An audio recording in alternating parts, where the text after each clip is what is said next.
life is gonna be fine and that I'm gonna be okay.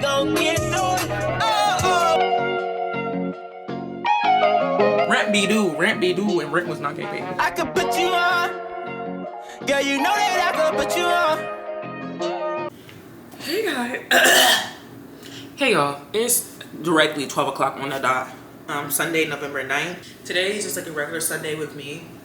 I'm about to head to the Kroger and Trader Joe's to get a few things and come back and do some stuff. And I was like, let me just go ahead and like take y'all with me. Elephant in the room, we have unlocked a new background. Yeah, so I moved back in on mom, y'all. I moved back into our parents' house. That's why the background is different. We'll get into that further in the video, but right now I'm going to hit the Kroger and Trader Joe's and get this day started. Okay, y'all. So as we see, I'm in a new car. JK, but like I saw in my last video, I got rear-ended. So now I have to, I got rear-ended last video. As like I told y'all, I'm in a rental right now. They gave me like a Toyota, like a Camry. They gave me a Camry. I haven't heard anything from them about my car. I'm assuming they're probably gonna call me sometime this week. You want that sailor right back you in, so you know. They haven't told me anything about my car, like how long it's gonna take or anything. I gave them to them last Tuesday. So this Tuesday coming up would make a week. I'm not really in a rush. I got a rental. This car is nice. Like I have no complaints. Like it's a good car. Wait, I'm kind of hot though. Y'all, it's literally 66 degrees in November. I'm sorry if like the air is like annoying.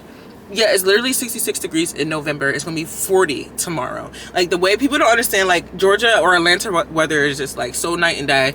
It's so night and day. I'm really excited to go to Trader Joe's today. I had no plans on going with my mom because I was talking to my mom like, oh, I kind of want some fruit, but only like on going getting fruit from Trader Joe's, and she's like, well, like, do you want to go? And I'm like, you know what? I'll go.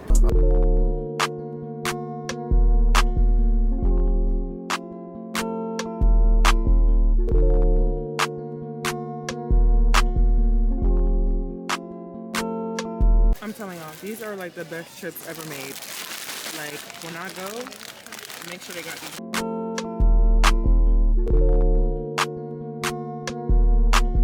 Hey y'all, I'm back home. I'm gonna have to change over my laundry real quick while I like kind of give you guys an update like why I moved back in. So like y'all saw my previous vlogs, like my Philly vlogs, and I'll be at my mom's house. So my mom was working up there for a little bit, and then she moved back to the city. Moved back to Atlanta back in like July. Yeah, she moved back to Atlanta. And so with her moving back to Atlanta, I was like, okay, I'm just gonna move in like to the house. I'm about to move in, and then the opportunity presented itself. I kind of like, once the opportunity presented itself, like, let me roll with you guys. Y'all know I got fired from my job. Rent be due, and rent was not getting paid. Rent was not getting paid. So I was like, all right, cool. Like, I'm mom here, like, my rent not getting paid, so I might as well just move back in, save me some money, start over, essentially. And that's why I kind of put this, like, realistic, because, like, I was embarrassed at first, but, like, stuff happens. Like, I'm literally 22 years old. Like, okay, I lost my job. Okay, I can't pay my rent. I wasn't evicted, though. Okay, I can pay my rent. Like, this is what time home means. Like, and I'm still in school. Like, you know, even if I wasn't in school, like, it's cool. Like, stuff happened. Like, who cares? I have to, like, stop beating myself up because I was like, I'm a bum. I'm so bummy. I'm so this. No, bro. You're just 22. Living life. Yeah. So speaking of jobs, let me tell y'all. So my last video, I told y'all I had to work, but I didn't really like tell you guys like the update of my job. So like I said, like I got fired from my last job, and then I got a new job because I was unemployed for like months. Like I told y'all, like I was getting paid, so I kind of was not working. I was not in a rush to go to work. So then, whatchamacallit? I got a new job. I was working at a country club. I was a golf cart girl, and I hated that. First of all, the club was a non-tipping club, so technically they didn't have to tip, and I should have just walked out then and there, but they kind of like sold me. They were like, well, technically, like, they're not allowed to tip, but like they'll tip you, like, and if they do, just don't tell nobody. So I'm like, all right, cool, like, whatever, right? So I'm like, okay, now hourly, it was all right. It was 15. So I was like, okay, and then the way they put in it, like, I'm gonna make some bread, like, all right, cool, it's gonna be a little come up. So I do what I do. I'm on a golf cart. It's not that bad. Like, I just, certain guests, certain members I didn't like. Just because, like, some of them were, like, old. When I say old, like, they were just annoying. Like, the golf cart is loud. And, like, if you guys don't know, you're supposed to, like, be mad quiet on the golf course. So they'll be mad over that. But it's, like, I can't control the golf cart being loud. Some of them snitch on me because I had AirPods in my ear or something like that. Like, you know, like, they'll do like that. Because I had two managers, and two of them been working with that company for like, one of them been working with them for like 15 years, the other one's working for like 10. So it's like they know them, you know, to the point where like a lot of those kids they met when they first like worked, like them kids are like my age now and they watch them like literally grow up. But they would just run to my managers like, she has an AirPod in her ear. And it's just like, why is that bothering you so bad? It's like I hated it so bad. Like I was just like, I do not want to work here. I'm not making no, my job, I was not making no money. I can be real, I was not making no money. Like, and yeah, sometimes I would get tipped. And yeah, she's supposed to have like, it's like, mind you, like, I would mostly like kind of get tipped more from like if the guests, I mean if members brought like guests. Because the members, think about it, I mean I don't blame them. If I know it's a non-tipping club, I'm not about to bring no money for no tip. Like, you know, like some people will come with like no wallets, stuff like that. So I was like, okay, cool. Like some days, I mean some days they'll be nice. Some days they'll get drunk enough and be like, hey, like where the bag at? Where the bag at? And some days they just be like, so I just didn't like the job. I didn't think that job was for me. And so then I literally was like, I do not want to work here no more. I gotta find me a new job. I was finding new jobs. I was like, nah, I'm not getting that. And mind you, my job was like 30 minutes away. Like, it was in Sandy Springs, and in that point, I was living at Kennesaw. So y'all can kind of do the math. So I was like, I'm not, and mind you, once I'm not getting no bread, I was not making no bread. Like, no, like hourly, not making no bread. I was like, yeah, nah, I'm about to get out of here. And wasn't paying enough for my rent. So I was like, what am I even doing here, slaving? Okay, sorry the dryer's loud. But so remember how I was telling y'all about that date I went on last weekend? I mean, in the last video, right? So literally that night of the bad date, right? I lost my car key. Because after the date, I went home and I went to go chill with my friends. We went out, like, so I lost my car key. And so then I text my manager, because once I realized I lost it, I was like, all right, cool, I lost it. I don't know what to do. Like, I'm gonna call a locksmith tomorrow. Like, I gotta just figure this out. So then I text my manager. I'm like, yo, I text her at 2 a.m. And I said, hey, like, I lost my car key. I don't know if I can't come in tomorrow. Because like I said, I work 30 minutes away. So I was like, hey, I lost my car key. I'm so sorry this happened. I'm trying to find a locksmith. Like, I'll let you know what's going on, right? So I ended up finding my car key like later on. And then I was like, okay, it's too late for me to go to work. So I just went in the next day. She kind of gave me the cold shoulder. Like, she would do. Like, she gave me the cold shoulder. Like, grown ass woman, by the way, y'all. Cold shoulder, whatever. Anyways, and then she ends those, like, she's like, mind you, the shit's about to end. I'm literally cleaning up, and she's like, oh yeah, and by the way, don't text my phone at 2 a.m. ever again. Okay. Mind you, like, she is older, and I know that generation don't really like that, but it's like, turn your ringer off. I'm sorry, am I being selfish, y'all? But it's like, don't come at me like that, girl. I said I was sorry. And I was like, okay, whatever. When I got rear-ended, I texted him immediately. I'm like, yeah. Yo, look at my car. Like, I just got rear-ended. It's no way I'm driving. So, like, I can't work this weekend. One of the managers was like, oh my God, like, hope you feel better. Hope you're okay. The other manager was like, okay, send doctor's note. Whatever. And so then I was like, okay, cool, thank you. And then I look in the group chat and it said that I was kicked out the group chat. So I'm like, y'all fired me? All right, cool. Like, y'all didn't have enough balls to say that you're fired. You just kicked me out the group chat, whatever. And so, yeah. So, fired from 2 jobs in a row. One might say, Key, you're the problem. I'm going to type that. Like, 5 from 2 jobs in a row is kind of crazy. Don't worry. I got a new job. I start this week. I work at a restaurant. I'm going to be a server. So, I start this week, and hopefully it's good. There's a lot of KSU kids in there. So, I'm like, all right, cool. Should be some cool people in there. Should be a cool little people. Mind you, the girls that I worked with at my job were really nice. Like, the girls were cool. It was just the job wasn't mad. I'm about to, like, I guess, do some work.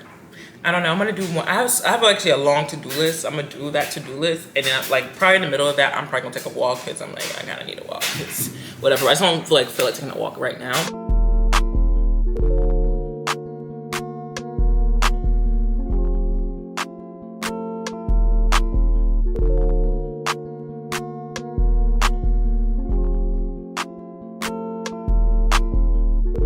Hey, y'all. It's like a lot, not a lot later, but a lot later. It's 6:53 p.m.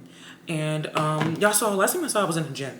And I'm not gonna lie, I was at the gym for a little bit. I'm just doing like, as of right now, I'm just doing like core workouts because like, I don't want to lose or gain any more weight. I just want to like tone it up and like do some body recomposition. But I did want to end off the video with this part. Yesterday, I literally finished Luke, and Luke has 24 chapters, and I read a chapter a day, and so my life looks completely different, and I'm not gonna lie, than it did a year ago, but it looks different physically, but mentally looks better, if that makes sense. I feel like, yeah, I had more money, and I had my own apartment, I was living life last year, but at the same time, like, mentally, it was like, don't know what the word to say. I don't want to say like dumb or that's so rude, but I was not worried about the right things this time last year. Yes, I'm on my YouTube channel, and yes, I was happy, but I felt like even though I don't have the physical monetary stuff, I have myself. So I mean, that's always great.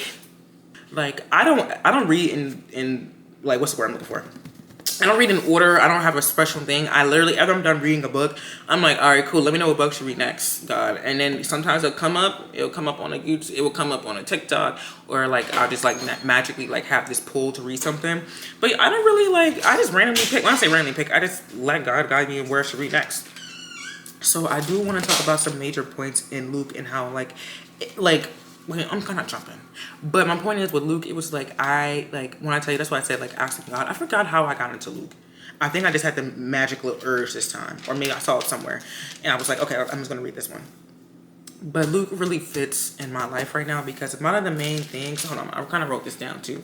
A lot of the main things, like I've noticed, it was just like persistent prayer and just learning more about Jesus. So it was talking about the persistent widow in that parable. If you don't know, basically, it was this lady who was a widow, and also it's actually crazy. I'm kind of jumping. I'm sorry, y'all. My pastor was actually in his new series right now, Detox. He actually was like following like Luke the way I was kind of like going at it. So when I read it, I was like, okay, cool. And then like literally the next Sunday, he would read the chapter I just got done reading. And I'm like, oh, that's pretty lit. But yeah, so basically he was saying the widow, it might seem like, oh, what does a widow mean? You lost your husband. And he was like, don't just say like lost your husband when you lose anything. Like you could be a widow of your old life. You can be a widow of old things, like, you know, whatever. And so basically this parable is basically like the old widow kept coming to this unjust judge. Mind you, this unjust judge literally said like, the judge, he does not fear God or respect people. Like he just a judge. Like he don't really care, like whatever, right? And this lady every single day, all the time was coming to him like, please, like, give me justice against my adversary. Like, give me justice. Like she kept praying for the same thing over and over and over and over and over again. And eventually this judge was like, yo, this lady keep coming to me. I'm getting tired of her. Not because I actually care about this lady or not because I actually want to do something for her. I'm just going to get her out my face. I'm just going to do this for her so she get out my face. Now, this is different because God does love us and God does care about us. But imagine, basically, like if that judge who does not care about people and does not love people, and he kept getting bothered and he did something for this person because she kept bothering him. Imagine what God does. And he loves us. And he cares about us. And so just be persistent with your prayer. Like you have to keep going, keep asking. And so that was just like one thing like that really stuck out to me in Luke because it was just like, I'm not gonna lie, because I kind of hear like rebuttals. I keep hearing different things, and I just feel like I'm realizing the book, the word is the final truth, duh. But it's like, because you were here before, don't ask for the same thing because it shows that you're not believing. And that's not really true. If you keep asking for the same thing, I feel like that shows you are believing. I feel like that kind of shows you that. And then later on in 18:7, it says, will not God grant justice to his elect who cry out to him day and night? Will he delay helping them? I tell you, he will swiftly grant them justice nonetheless. So it's like, just keep praying. Faith, being humble and being able to serve, having hope through trials, like having hope through like bad parts of your life, or like through like trials of your life, and then also like just being authentic more than trying to be perfect. And I feel like I kind of had that issue, like, well, I'm not doing it right, that's why I answer my prayer. No, that's not true. I'm not saying that it's not me you have to sin, or that's not me promoting sin or me telling you to sin all the time or stuff like that. It just means like he sees you trying. It is hope. That's what's getting me through, having hope and realizing that everything is going to be okay, and that life is going to be fine, and that I'm going to be okay. And that I feel like Luke is a perfect chapter for me to read right now because it just shows like having hope through the trials and praying and having, and just realizing that I'm not doing anything wrong and I didn't do anything to deserve this. It's just part of my testimony, part of my journey. I just wanted to end off the video with that little snippet. That was a realistic Sunday. I guess I keep saying it's vulnerable. horrible. But because I'm gonna tell y'all, I don't know if y'all peeked in other videos. I'm not saying I don't talk bad about anything, but I don't really talk. I don't tell people nothing. I'm not saying telling people nothing. I tell my friends stuff and tell people around me stuff. But I ain't gonna tell the internet that I can't pay my rent, so I had to move back in with my mom. That's embarrassing to me. But now it's just like, no, like, tell people, be real, because it's like, it's not always gonna peaches and cream. Like, honestly, one thing is, I'm like, I don't people laugh at me. No one cares that much, and if somebody laughing at me, I don't care, because I promise you, I'm back on that ass soon. But it's just like, not even just that was more ego talking, but it's just like, you want to laugh, like, all right, cool, niggas gonna laugh whether you up, whether you down, whether you in between. I'm gonna end up the video right here. I love you guys.